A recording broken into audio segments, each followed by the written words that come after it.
the first father-son duo to play together in an NBA game. I still think he can be a very good NBA. LeBron James didn't just help the Lakers, he forced them to take his son. LeBron James and LeBron James Jr. are on the floor at the same time. Bronny went 55th overall in the draft. The 55th pick in the 2024 NBA Draft, the Los Angeles Lakers select Bronny James. That play hit the NBA like a bomb. Now everyone is fighting over if this was for real skill or just family fame.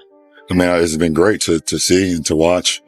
And he's still young. I mean, obviously just turned 21 not too long ago, and he's still learning and, still getting better with each and every rep. I think he's enjoying the process. I think you can obviously ask him, more than me. He's not a resident anymore, so we don't talk as much. Check out this wild part. Bronny did almost nothing at USC. He got less than 5 points a game. He hit only 36% of shots and just 27% from deep. Those stats do not look like pro numbers at all. Now in the NBA, and he plays about 7 minutes a night. He gets 2 points now and then while trying to find his flow. But down in the G League, the guy is a beast. He is scoring 20 points every game.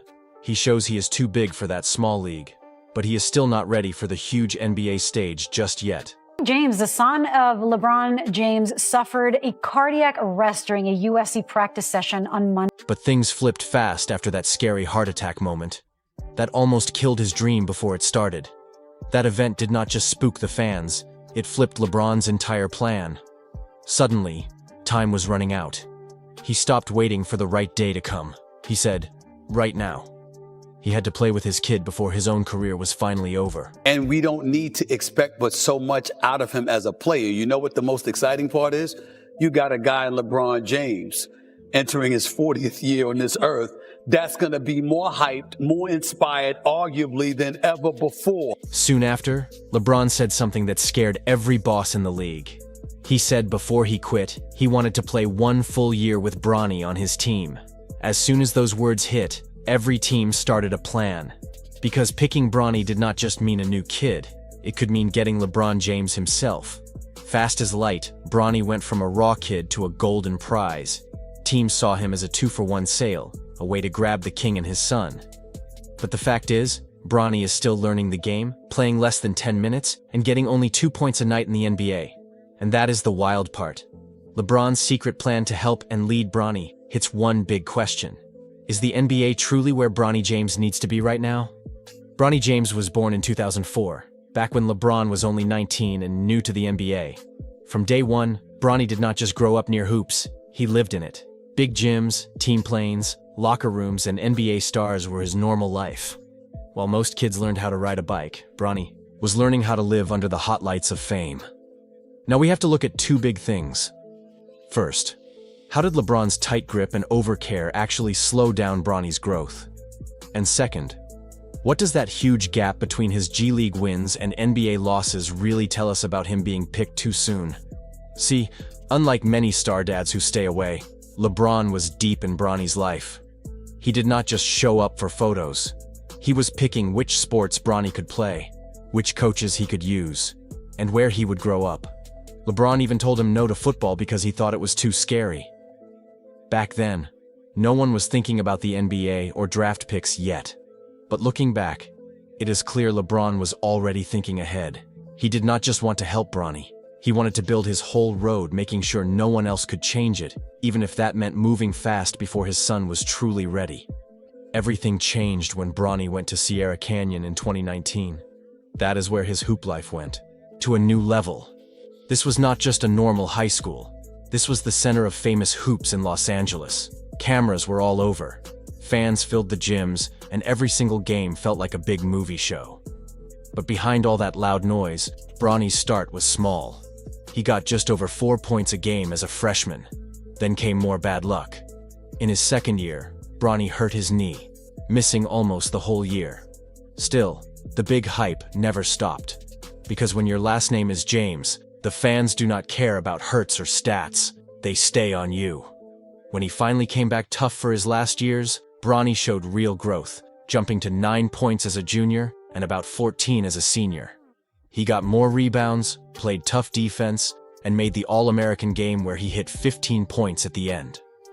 That was a huge moment that proved he was real. He ended up as a 4-star kid around 25th in the nation, which means really good, but not some once-in-a-life star either. But as Bronny's game got better, social media started to take over his whole world. Every move he made was huge. Every post, every clip, every rumor went wild. Then that viral video of Bronny appearing to smoke hit the web, and the internet went crazy, not because of what he did, but because of who he is. The son of LeBron James, still a kid, already living under the brightest lights you can imagine. That clip showed everyone how different Bronny's life has always been. More cameras, more heat, and more weight than almost any teen could take. So, while his skill kept growing, so did the world's need to watch his every step. And that is where the story took a real turn.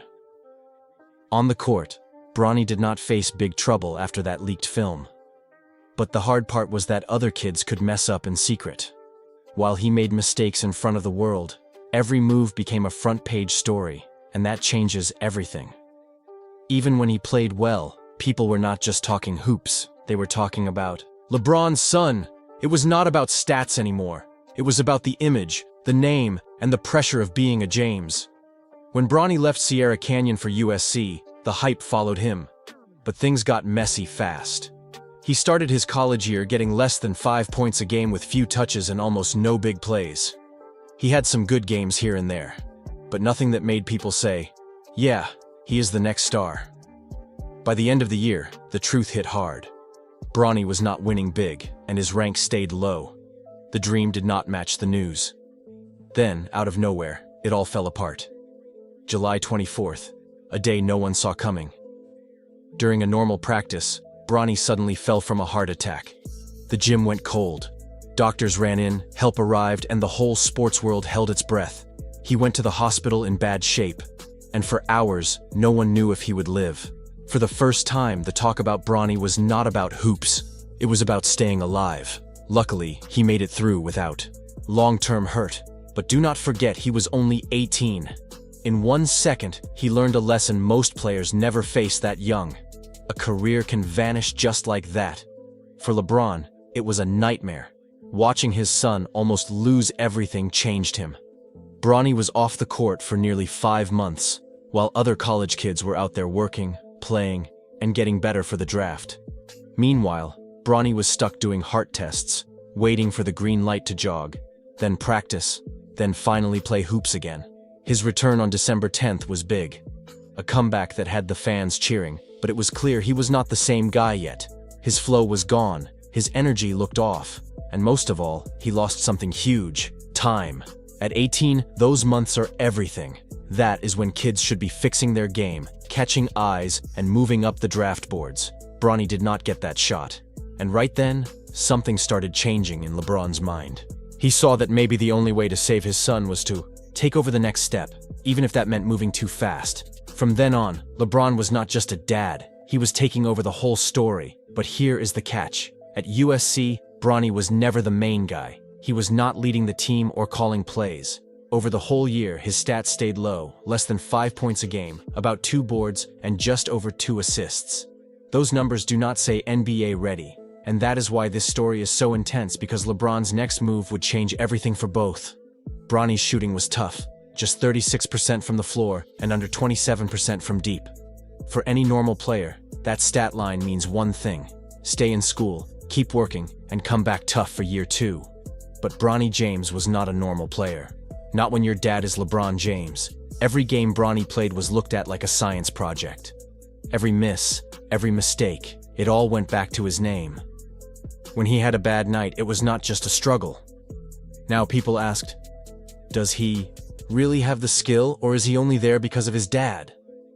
That constant watch became a trap. He was too famous to grow in quiet, but not strong enough to win fast. So, Bronny was stuck between 2 bad paths: stay in school and face 2 more years of nonstop heat, or leave early and be judged before he was ready. Either way, he could not win. LeBron could see that trap clearly because no one knows the game better than him. He knew how it would go. If Bronny stayed in school, the haters would follow him. If he went to the G League, people would say it was just his name. And if he jumped to the NBA, everyone would yell, fake. There was no way out because a star's son can never hide. But LeBron was not just any star. He was still playing, still winning, and still in charge. And he saw something. If he stayed quiet, Bronny would be eaten by the system. So he made a move only a king could make. Remember, LeBron had been saying for years that he dreamed of playing with his son. At first, that sounded like a sweet wish, but now it became a plan. Playing with Bronny was not just about family, it was about safety, keeping his son close, giving him the right home, the right leaders, and the right light without letting the league kill him. LeBron knew Bronny was not a top kid yet, but he also knew the perfect time would never just happen. So, he decided to build it. If Bronny was going to join the league, it had to be with him, under his wing, his name, and his watch. By June 2024 and draft night, there was no turning back. Everyone knew Bronny was not ranked high. He was not a top pick or a first-rounder. In fact, on most draft lists, his name was barely in the late second round. And on some, he was not even there. Next to other guards, Bronny was missing something big. Real NBA-level power. He had some skill, yes, but nothing that screamed future star. So, why join the draft knowing the risk? Simple. Because picking Bronny was not just about him. It was about LeBron. Any team brave enough to take Bronny had a chance to sign LeBron James, even for 1 year. And with LeBron comes much more than hoops. Shirts selling fast, full gyms, national TV, and global fame that money cannot buy. So when the Lakers called Bronny at pick 55, everyone knew the deal. It was not just a pick. It was the birth of a plan years in the making. The ultimate father and son move to rewrite hoops history. The impact of that draft moment was huge, historic even. But let us keep it real. Bronny's basketball resume was not exactly glowing. Every single first-round team passed on him. Then most of the second round came and went until pick number 55 when the Los Angeles Lakers made the call. Boom! LeBron James's long-term plan worked. Bronny James was officially in the NBA with his father. The dream was achieved. At that moment, it did not even matter how many minutes Bronny would get or what role he would play.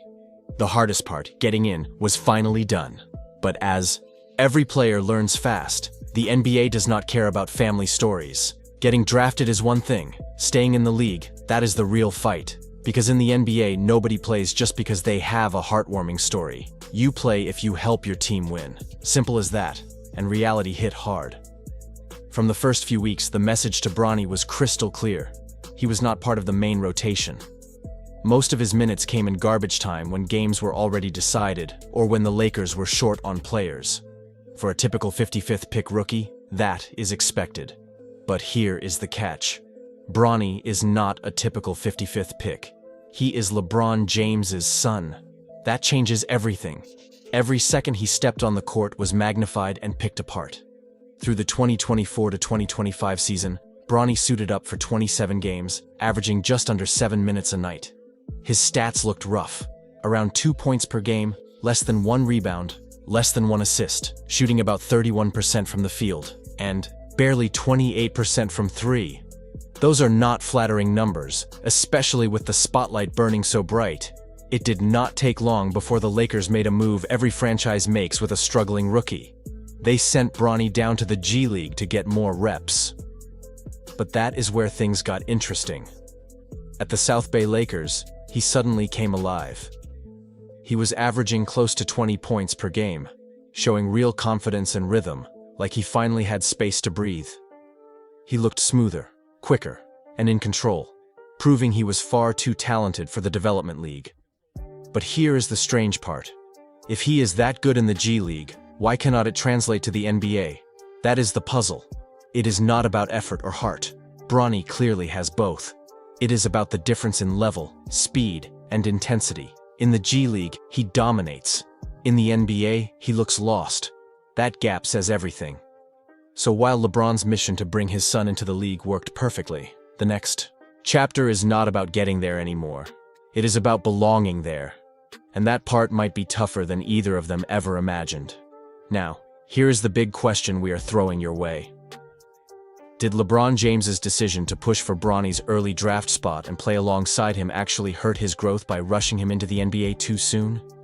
Or was it the only real move to protect him from the insane media pressure he would have faced in college? I really want to hear what you think about this, so drop your thoughts in the comments. I am thankful for every opinion you share. If you believe Bronny should grind out 2 full seasons in the G League before getting serious NBA minutes, do not forget to hit that like button and subscribe to Ball Stories. We are exposing the real untold sides of the game. Thanks for watching. And if you want more stories that dig deep into basketball's hidden truths, make sure to check out the next video waiting for you on the channel. Catch you there.